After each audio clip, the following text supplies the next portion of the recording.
Every other week we're here. Yeah. You should know this by now. But if it's your first time watching, hi. Thank you for joining us. All right, so we got some pretty interesting stuff going on today. There's a lot going on. We're at that point in the semester when everything's just like, why? True. I have so many projects and tests coming up. It's fun. It's a fun couple of weeks up ahead. But today, it's not.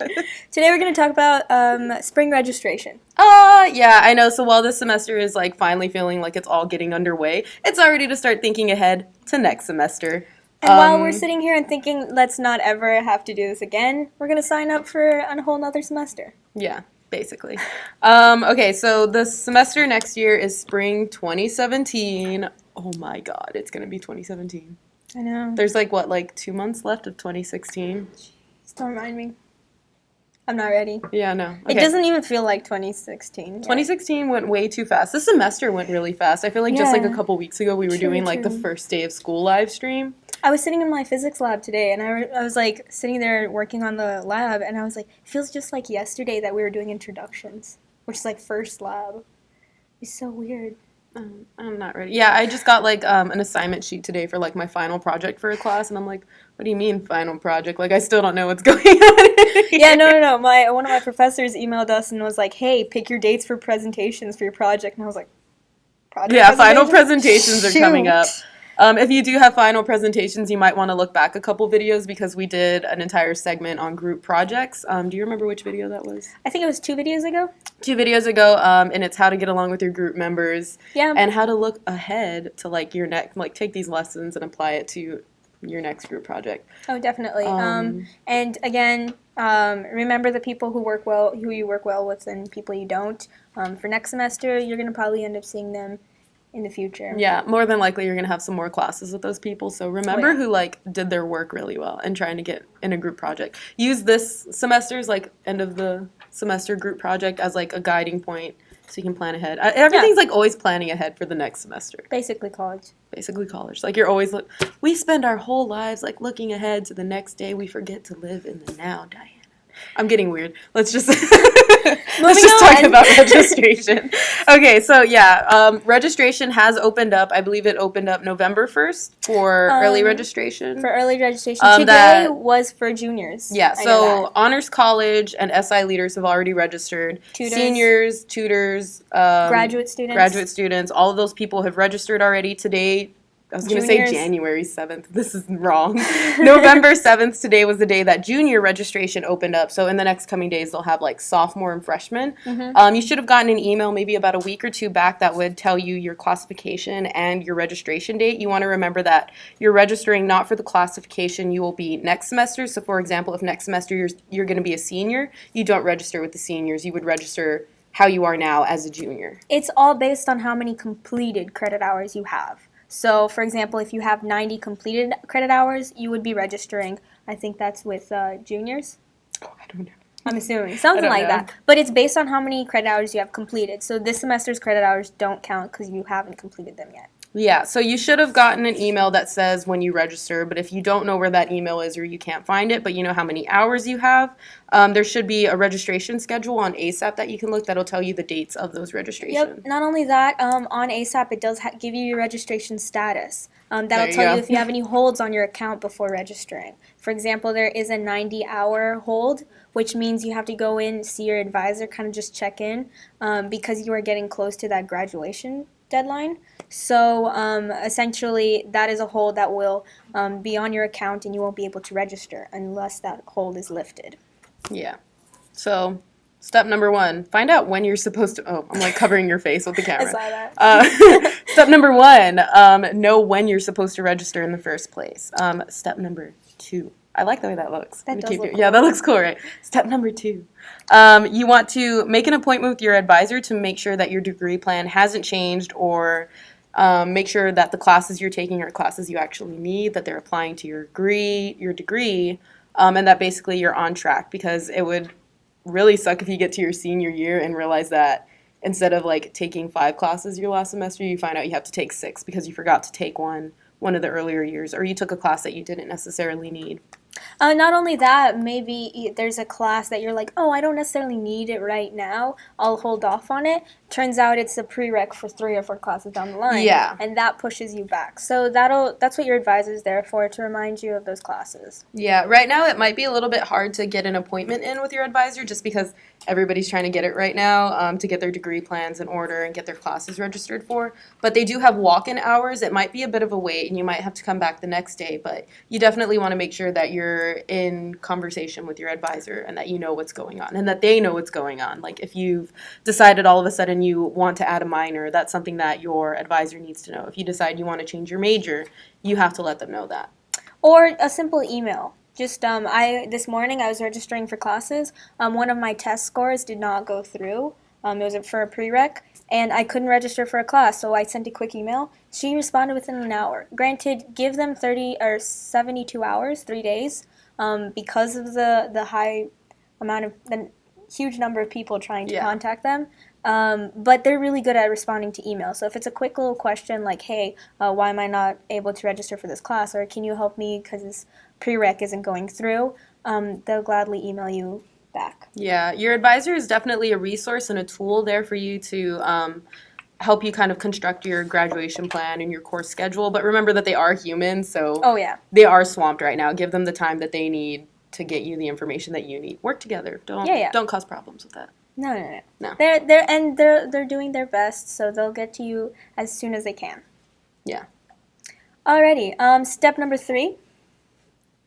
Look at the class schedule. Kind of figure out what classes you're going to take and figure out your schedule and time, because it's the worst thing is when you click submit and it says time conflict. Yes. You're just like, I was going to take that class and now I can't. Also, be very accurate, not just about the times and dates of your classes, but pay attention if the location has already picked. You want to make sure that you're not scheduling classes within 10 minutes of each other if they're on completely opposite sides of campus. Or if they're downtown. You can't have a 9 to 10 o'clock class downtown and then a 10 to 11 o'clock class on main campus. You're not going to make it, trust me. Unless you have a teleportation thing, which hasn't been perfected yet. I mean, there might be some out there, but I wouldn't recommend it. Did something. Willy Wonka. It was kind of a mess, that that wasn't a teleporter. He called it something else. The one with the candy bar, right?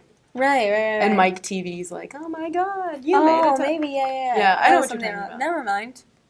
Scratch that. I just want chocolate now. Oh, true. Chocolate's pretty good. Yeah. Anyways, so make sure you're paying attention to dates, times, location of classes. I know for sure right now locations per se they haven't necessarily been decided yet. Classrooms haven't been decided, but you do know if it's on main campus or downtown campus. Yeah, that you do know. And then step number 3, now that you know what classes you want to take, maybe there's 3 or 4 classes offered with 3 or 4 different teachers. Go on Rate My Professor, see which one has the highest rating, talk to your peers. This is really important because there are some teachers out there that maybe fit your learning style better. So ask those questions, like are they a lecturer who puts their notes online, or are they just the type of person who works examples? It depends on your learning style, and maybe their teaching is better suited for you. Yeah, with Rate My Professor, though, you do want to kind of take into consideration that these are student reviews. These are students who have taken these classes.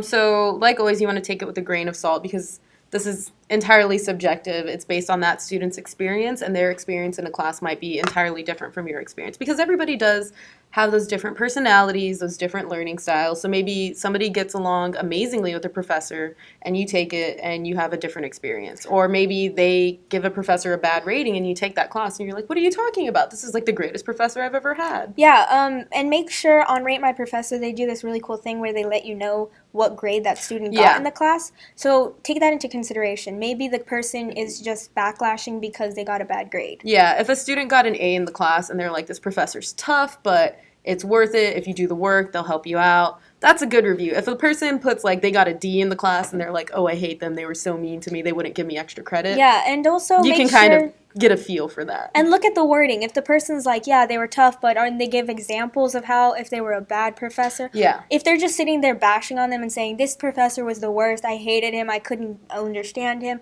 then maybe they're being a little bit biased. Yeah, and also look at the date that review has been submitted. If it's a review from 6 years ago for a class, it also says what class that person took with that professor.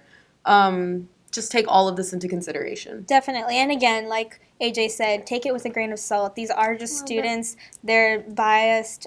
You don't know necessarily the circumstances they were taking that class in.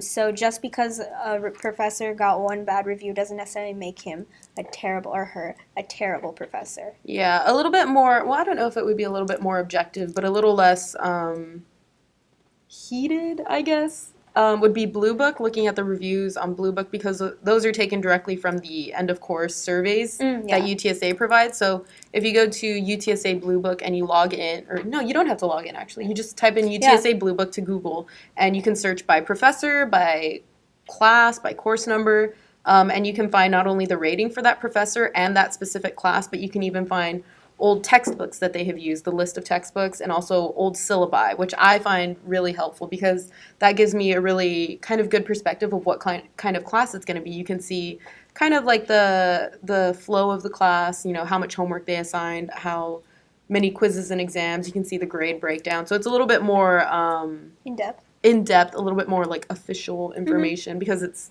something that the professor gave to students that actually take the class versus just this is how the students felt about it at the end. And speaking of professors and ratings and stuff like that, I know that next semester I'm going to be taking a lot of my engineering classes. So there's only, for example, I'm taking electromagnetic engineering. There's only one professor offered for that class. So if you see a bad rating for a professor and you have no other choice, don't go in that class thinking, man, I'm going to fail. This professor is awful. Give them benefit of the doubt. Try to have a positive attitude about it because your attitude does affect the way you learn from a professor. If you're going to sit there in first day of class and you're like, I can't understand him, I don't know what he's talking about, I don't even understand like the way he's trying to talk and stuff like that, then your entire semester is going to be bad. If you walk in there and you're like, you know what, okay, I understand that certain people weren't very pleased with the way he teaches, but I'm going to try to get the best out of it. You'll see the difference. Yeah, I don't know if you've noticed, but here on the Mentor Monday live stream, we're very like, what's the word I'm looking for? Very like adamant about your mindset going into things. We've talked about this when you're studying, when you're going to take a test, when you're walking into a class for the first time. Whatever mindset that you go in there with it, that's usually what you get stuck with for the end of the semester. Oh, yes. So definitely. Make sure that you're going in positive, blank canvas. You know, this is an experience for you personally. Let's see what you can get out of this. Definitely. And remember, you paid to be here. You need Make it worth your money. You need to put as much, and I can't stress this enough, as much as you put in is what you're going to get out. So if you put in a positive attitude, you're going to get a positive outcome. Yeah, and if you do find that you maybe sign up for a class, you know, this was the only professor that taught this, and you get into class and you realize, oh my gosh, the reviews were right, make the best of it. Oh yeah, that's what you can do. That's what you have to do in life. This isn't just like a it's not like just a high school thing. Like, oh, that person's mean to you, just ignore them. Or this is like this professor's a little tough on you. Like, oh no, like you're gonna be experiencing this your whole life, whether it's just a cashier at HEB that's mean to you, or your boss who all of a sudden wants you to like submit a memo. I don't know what jobs y'all are gonna have when y'all graduate. If anything, take it as a life lesson. You're not going to pick your teammates all the time or your bosses. So just think of it as, okay, this is preparing me for somebody maybe who's going to be difficult and isn't going to see the way I see things. This is just preparing me for those types of things in the future rather than having a bad work experience. I'm learning now how to deal with this type of personality so that I can use it in the future. Yeah, we don't necessarily get to pick the people that we interact with, but we get to choose how we interact with them in return. Definitely. And again, hashtag deep, right? Yeah. Write that down, guys, in the back. I'm going to put on my Tumblr. New Instagram bio. We say that too many times. When in doubt. When in doubt, buy it out. All right. You guys don't even know what happens in this office off camera. Oh, boy. Anyways, back to registration. Okay, so you picked your classes, you've read the reviews, now it's actually time to go get in there and register for your classes. Like we said, make sure you have the dates, the times, the locations in order.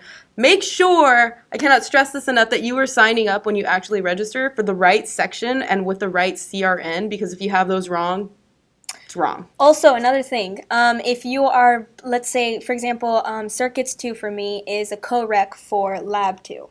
I'm just throwing out.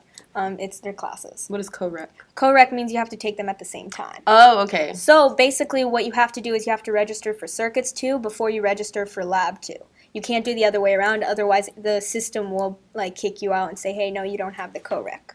So make sure you're paying attention to prereqs, coreqs, all of these different things. Again, prerequisite means you have to take it the semester before, or you have to have had this class already in the past. While coreq is you can take it at the same time, but you have to take it at the same time. That was something I learned the hard way. I was like sitting there like my first semester, and I was like, why can't I register for this class? Turns out it was a coreq, and I had to have another class on the list before I could get the other one.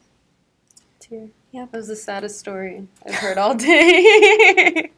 Okay, next up.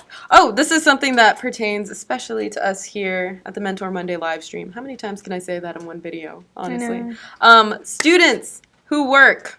If you guys didn't know, this is like a job for us. If you have a work schedule, make sure you're taking that into account when you're planning out your actual class schedule. If you know you work nights, don't sign up for a night class. If you know you work mornings, don't show up for, or if you work a night, or if you work at night, don't sign up for like a 7 a.m. class that you know you're not going to wake up for if you get off like your work shift at 2 a.m.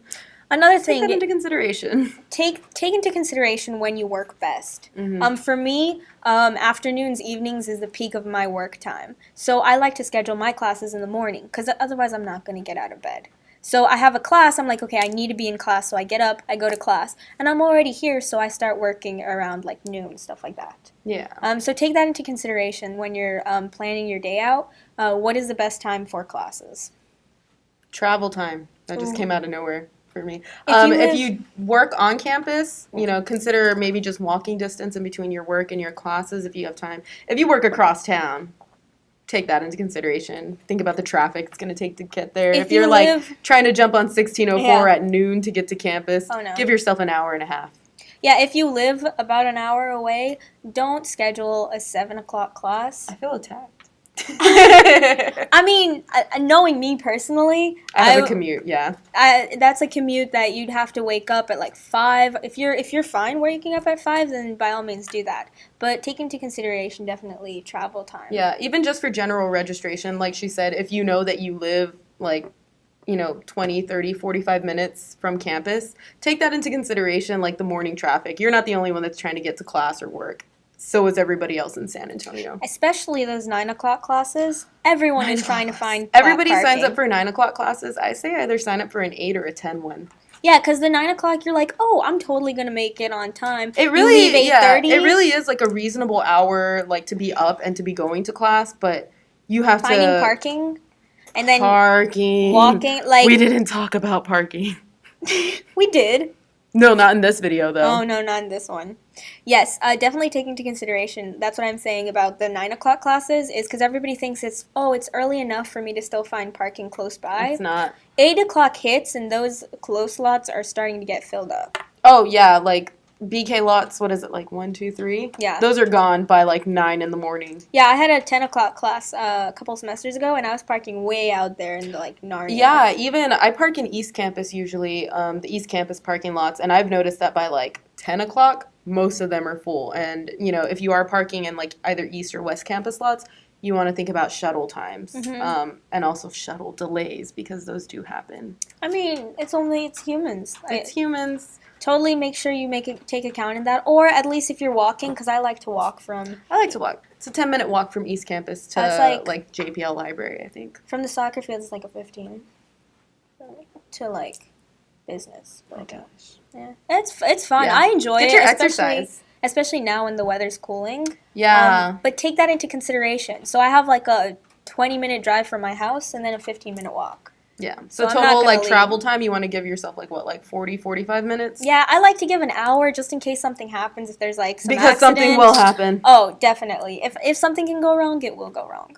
Mm-hmm. Always. If you take public transportation, like the Via bus, consider that. Yep. That's all I have to say about that. Bus schedules can be found online or in the UC. They have the paper copies. If you know that you're going to be taking a bus, I know the 94 and the 93 are lines that run directly to downtown campus because I used to do that to avoid the traffic hassle on main campus. I would park downtown and catch the Via bus. Now, question, do they still do the student? Yes. If you go to the, what is the name of that thing? It's next to the haircut place on campus. Oh, isn't it? It's not the Rowdy store. It's like an Express. Do y'all know what that's called, guys? The Roadrunner Express. Roadrunner Express. Thank you, Kimberly. This is why we keep people in the background, because we don't know everything. We have papers, but this doesn't say everything on it. Yeah, if you go to the Roadrunner Express, it's down by the UC next to the place where you can go get your haircut and the tech store and the Starbucks over there. Mm-hmm. Walk in, tell them you need a student semester bus pass, and I believe it is $38. That is just a little sticker that they put on your ID. Oh, I don't have my wallet. It's in my bag. But it's just a little, it's just a little sticker that they put on your ID. You get on the bus, you flash it. Boom. You can use it as many times as you want in a day on any VIA bus. Be careful, because if you lose your ID, it is not renewable. Nope. If you lose your ID, you have to not only buy a new ID, but a new semester bus pass. And that's another question. Is it semester long or is it year long? It's semester long. So right now I have one for the fall semester, even though I haven't used it. So it's good until the end of the semester. Come January, you need to get a new one. Alrighty. So there's that information. There you go. My bus savvy skills. Another thing, we didn't really mention this when we were talking about looking up classes, but if you're not really sure what you need still, definitely use DegreeWorks. That is a great tool. It basically is like this giant checklist of what you need to complete your degree. And it has everything in green, yellow, or red. Green is completed. Yellow is you're in progress, which means you're doing it right now. You're completing that course. And red is classes you still need. They also added this new feature that if you click on the course number, it'll give you what prereqs you need and a quick description of the course. So definitely try to use DegreeWorks. It is definitely helpful. That's how I planned out my semester for next semester. So, yep. Yeah. And DegreeWorks, it can be a little tricky to use, so if you have any questions, call your advisor. Yeah. DegreeWorks, look, they have these cool t-shirts. Does it say anything on the back? Oh, yeah, it does. Graduation. What does it say, Diana? On time. I'm on track for on-time graduation. Yay. Keep yourself, I have it like in front of my mouth. Keep yourself informed of where you are in your degree plan. Don't forget on ASAP, you can also view your unofficial transcripts. Yep. Just to kind of like put yourself in perspective, what classes have you taken, what grades do you still, or what grades do you have, and what grades do you. So one more time. DegreeWorks. Woo! Okay, awesome. That was advertising. We're done. Thank you for coming back from that commercial break. Now back with AJ and Diana. Our regular scheduled programming. Alrighty, we need this in black and white one day. Oh, that would be cool. Write that down. All right. Okay, let's see. Did we hit everything on our list right now? I'm pretty sure, yes. Oh, wait. Write out several possible schedules. I cannot stress that enough because, let's face it, everybody's registering for classes, and there's only so many classes you can take. Also, when 7 o'clock hits, because this morning 7 o'clock hit, and juniors were able to register, I was at my house, and of all the possibilities that could happen, my internet crashed. Yes, that happens more than anybody would like to admit, but it happens. There's so many students trying to register all at once, and a lot of times people like kind of select their classes, so they're just waiting like for 7 o'clock with their finger on the mouse, and as soon as it's 7, they just like click register. So many people do that the servers crash. Not only that, but like I was at my house and my internet was not working all weekend, and I was like asking. What did you do all weekend? I know, it was a tough weekend, but I was asking for just 5 minutes. 5 minutes to submit my schedule for next year, and obviously that's the 5 minutes my internet decides to crash. Within those 5 minutes, about 6 people, jumped into the class registered, that you wanted to take? Yes, and it got full, so now I'm on the wait list. Definitely put yourself on the wait list. Yeah. I can't stress that enough. Don't think that you're just on the wait list and you're never going to hear back from it. If the class has a wait list, put yourself on it. And then, not only that, look at your email. They will send you an email if you get a spot in the class, and you have 24 hours to register for that class. Do you know about that? I've never been waitlisted for a class. Oh, okay. So yeah, definitely, if that's an option, put yourself on the wait list because that'll help you graduate in time. If you get it. I mean, there's always that possibility. But always have your backup classes. Oh, yeah, no. Like, I registered for a full class load, and if I get my waitlisted classes, then I'll drop some classes. Waitlist, you can put yourself on an unlimited amount of waitlists. You can? They don't I don't know this. I've never had to be waitlisted. Yeah, they don't count as hours until you're actually in the class. So, but then keep in mind that you're going to have to drop a class, so always have that in the back of your mind. Yeah, just always have several possible scenarios laid out, different classes, different times, different locations.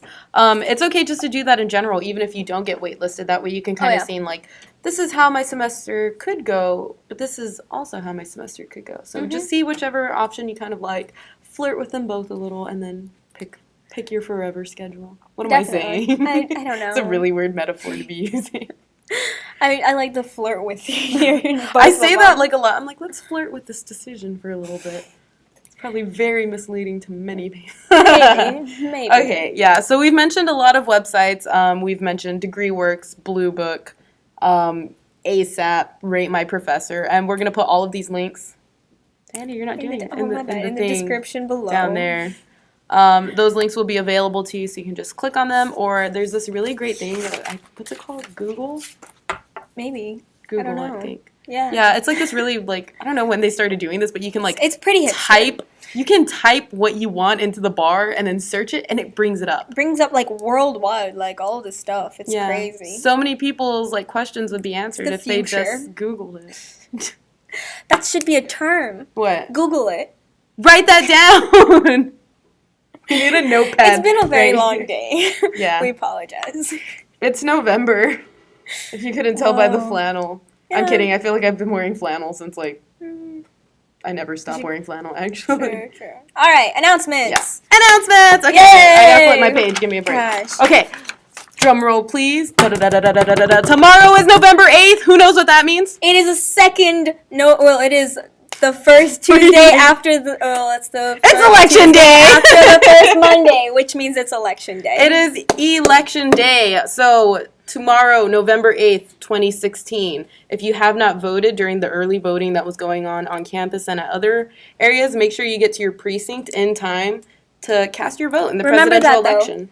Because it is election day, you have to go to your precinct. Yeah. You can't just vote anywhere. There's a designated place for you to vote. Yeah. And also, take into consideration, there's going to be a long line, probably. Oh, yeah. So take that time into consideration.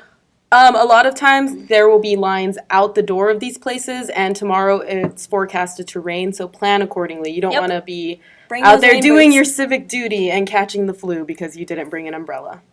Yep. Student Government Association Election Night Viewing Party is tomorrow night at 5:30 p.m.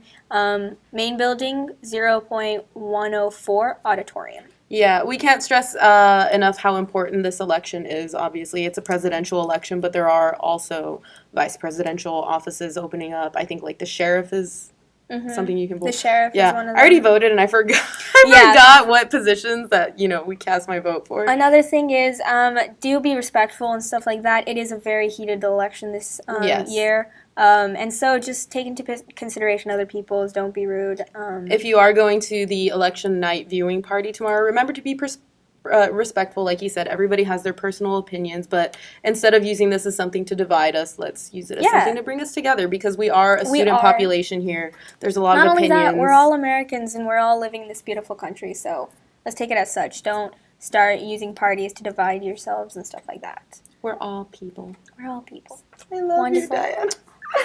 So go vote. Alrighty, somewhere along the line of with a long line. Tweet us. We know an organization that will deliver free pizza for voters. Oh my God! If you're in a long line at a voting station, tweet us and we will send an organization with free pizza to deliver to you guys. When did we start doing this? No, it's an organization. We'll it's not us? It's not us. Oh. But we can get them in. What meeting did I miss where we talked about this?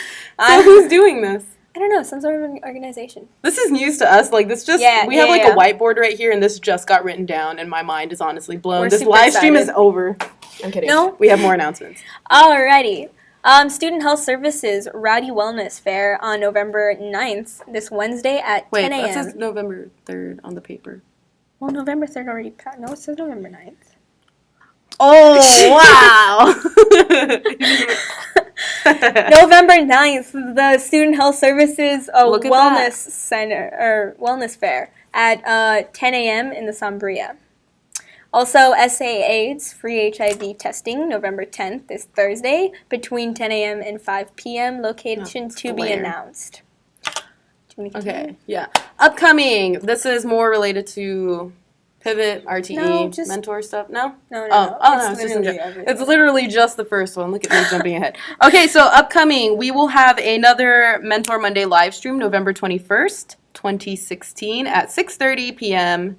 Happy That will be our Thanksgiving Happy one. Thanksgiving. Look, we decorated and painted the wall orange for y'all for Thanksgiving. I'm kidding. didn't. Okay. And it'll be finals, tips, and tricks just to get us prepared for that final month, final couple weeks. That's happening. Yeah. Because that is something that is coming up. There's what, 5 weeks? Oh, this is the let's not talk 5th about week till the end of the semester, I believe. The end is near. Triggered. Everybody in Hashtag there was like a collective gasp in the sigh. office right now of everybody. All right. We also have a Pivot RTE Transition Series workshop November 16th at 3 p.m. in the Willow Room, which is UC 2.02.12. And so just email your mentors if you want to come to those for more details, or text us. What? Anyway, Student Health Services is having a blood drive November 17th. 17th, 2016, from 11. Why do I keep saying the year? I don't know. Student Health Services is having a blood drive on the 17th from 11 a.m. to 5 p.m. The location is not known yet, but that should be coming up. You should see flyers or be getting emails or And whatever. then this is super important. As a student of UTSA, you should definitely take part in the online course evaluations, which will begin November 18th through ASAP. Yeah. Give your professor some feedback. This is where your voice will be heard. If there's a complaint you have, definitely put it in there. If you thought this professor was just really great, put it in there, because these reviews and evaluations will be looked over when it comes time to sit down and talk to the professor. And the professors always get this feedback, so it's always good to let them know what they're doing good or bad or stuff like that. Again, be respectful. Don't just completely bash on them. Have some, diplomacy in what you're saying. Remember, they're people too. Yeah. Also, we mentioned Blue Book as a way to kind of like look at these reviews of professors. This is where that information comes from. So do your part for the students who are taking this professor after you. Yeah, definitely. Also, some professors give extra credit, just saying. Always. Some professors, not all. I mean, you should do it anyway. Always do it. Always if they do give it. you extra credit. Yeah, and if you get extra credit for it, that's just like an extra I know bonus. that I've had 3 or 4 professors who've done that. So either keep like, an ear out for that. Thank you. But even if they don't, just do it because it will help them become better professors. Oh yeah, it's not just a time for you to bash on your professor. Give them constructive criticism. Yeah. Say like, hey, I thought this was a great assignment, but I wish I had more time to complete it. Or maybe try teaching this a different style because not a lot of us understood it or something like that. Don't just be like, I hate this class. Be productive in it.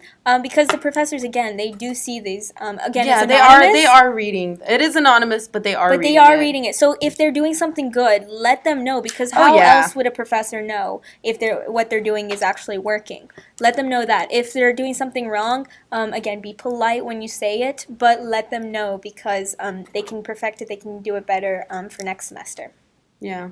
Yep. Do your civic I can't even talk. Do your civic duty and go vote. Do your student duty and evaluate. Submit your evaluations. That was really hard to say. It's okay. You did it. We did it. Well, that's about it that we have for this one. Yeah, right. That was it. Registration. We're done. That was it. Yeah. Remember, go vote. And then keep an eye out. Tomorrow night is election night. Results should be done by I think 1 a.m. Is that whatever? 1 a.m.? Is that kind of like No. the consensus? 1 a.m. Because like you have to wait for like Alaska and Hawaii, and they're on like different. Oh, maybe. Because I know. Stay tuned throughout the night. Yeah, just have like a news channel on. They'll definitely be broadcasting. We'll get through the about next it. 4 years. Got this. Go. Go whoever wins. USA. I think we should end it there. We should end it. Y'all have a great night. Thank you for tuning in. Thanks for watching the Mentor Monday live stream. Give us I'm a like. AJ. This is Diana. Like, subscribe. I bet. The links are down below. Have a good night. All right. Good night, y'all.